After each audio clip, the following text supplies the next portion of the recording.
Looking back on the first 4 episodes, I kind of hate to start with the discussion of the first one, because I don't want to start this negatively. So I'll start this with something positive. I do approve that they didn't push aside the consequences of Korra's choice. They could have pretended that it was just Shangri-La now. Korra did the right thing. That being said, I take issue with the way it attempts to absolve Korra by saying she's not responsible for the day-to-day problems of Republic City, even if those day-to-day problems are entirely her fault. She made a dubious choice on gut instinct, and if anything, the show has been holding back on the consequences. We were shown a time when humanity were outcasts on their own world, pretending that it isn't going to happen for no justifiable reason. That's just irresponsible. See, this is why I hate having to start with the first episode. It implies I have a problem with Book 3. It's just one of the things that always pisses me off is if a work has protagonist-centric morality. The idea things are only wrong if other people do them is myopic to me and sets a horrible example. Field Marshal Haig is most anxious to eliminate all these German spies. Filthy Hun weasels fighting their dirty underhand war. Unfortunately, one of our spies... Splendid fellows, brave heroes. So stating that Korra can do a damn fool thing and not be responsible for the consequences, I can't abide that. The greater the power, the more caution is called for in its use. She didn't use caution, people are suffering, and Tenzin tells Korra their suffering's not her problem. It's just a lousy way to start this storyline. But okay, that's now behind us. Bringing back the Airbenders is a great idea for what to build this season around. There's plenty of potential to that. My criticism of expecting people to just go off and become air nomads is not the same as that about the spirit portal being open.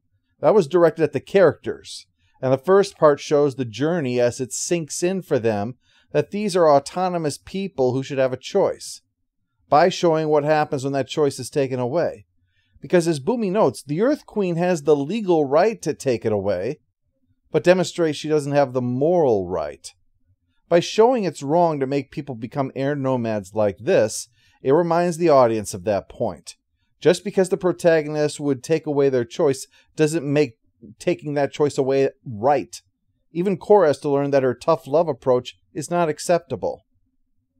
This use of the Earth Queen additionally demonstrates that not all leaders are wise and benevolent, which is an important point for later in this season. She also is an entirely new threat, as her vendetta against Korra is a problem if she is going to be in the Earth Kingdom like she plans to be. But of course, the Earth Queen is just a distraction from the main threat, who we'll call the Red Lotus for simplicity. They are a brilliantly conceived set of adversaries, each 1,000 times better than Unalaq was. They get little screen time, but what they do get says a lot.